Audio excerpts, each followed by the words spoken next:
So what was it about the role that attracted you to it personally? Because you can presumably pick and choose whatever you want there, right? Thank you for assuming that.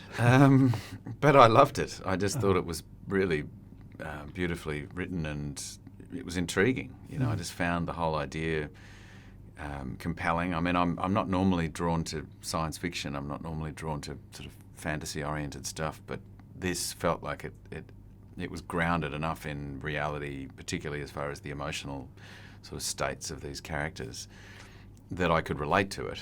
Mm-hmm. And then when I spoke to Farron, our director, he talked about keeping it in the world of reality and this condition, this sort of shape-shifting condition as a real affliction, like a real kind of possible rare medical condition.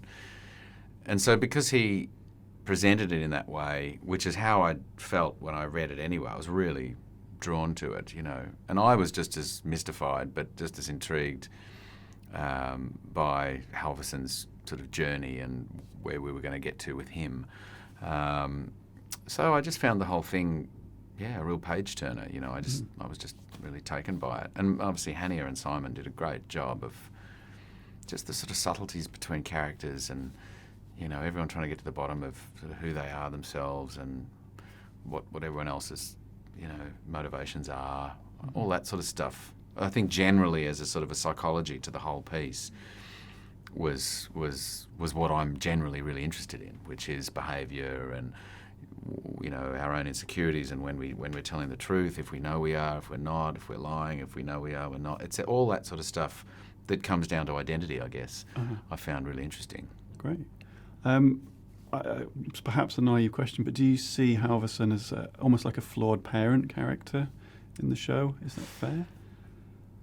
Well, it's funny because I see him more as a big kid than a parent, I almost see him as someone who's sort of stuck. He's obviously quite bright, but I sort of see him as someone who's a bit sort of stuck in his emotional and his, ethical kind of place in the world.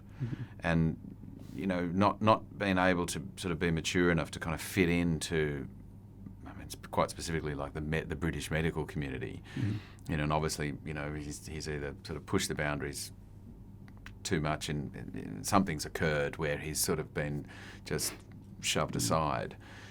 And so he's had to kind of go and reinvent himself. And then this opportunities come up. He's gone off and sort of left and gone to Norway, and these opportunities come up where he's met this woman with this very bizarre condition. And really, every desire that he's had to make a name for himself, it's all focused here in this condition. And so I see him as a real sort of opportunistic kid rather than a parent, I suppose. I mean, he's probably trying to present that he's being a parent to these women, but I think he's in over his head, Okay. Yeah. That's quite interesting. So how did you find working with Netflix? I mean, did it differ from working with other TV networks and movies, or is it roughly the same sort of thing? Well, from my point of view, I don't, on set, when we were actually doing what we do, we don't have a lot to do with the network per se. But the thing that I was very aware of is that, particularly talking to Chris Croucher, our producer, was that they really leave you alone.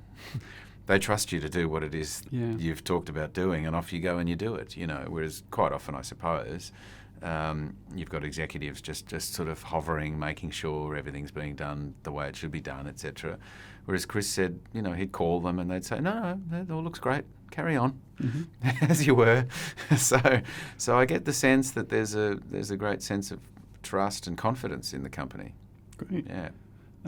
Obviously, your character has dealt with a lot of people who are suffering with a crisis of identity or dealing with their identity, and the show itself is going to have quite a lot of young people thinking along the same lines. I mean, have you picked up any advice that might help the people who see the show who are struggling with their own identity? Have I picked up any advice? No.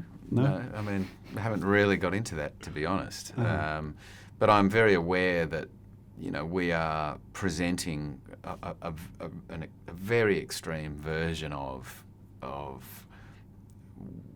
the precarious nature of identity and and how we sort of take hold of that in our lives and what that means to each and every one of us. And for some people, they really suffer with trying to get a handle on their identity, and for other people, it just falls into place and they don't even sort of think about it too much. So I'm aware that there are plenty of people who will watch the show who might have quite a sort of visceral reaction to it based on their own personal kind of experience. Okay.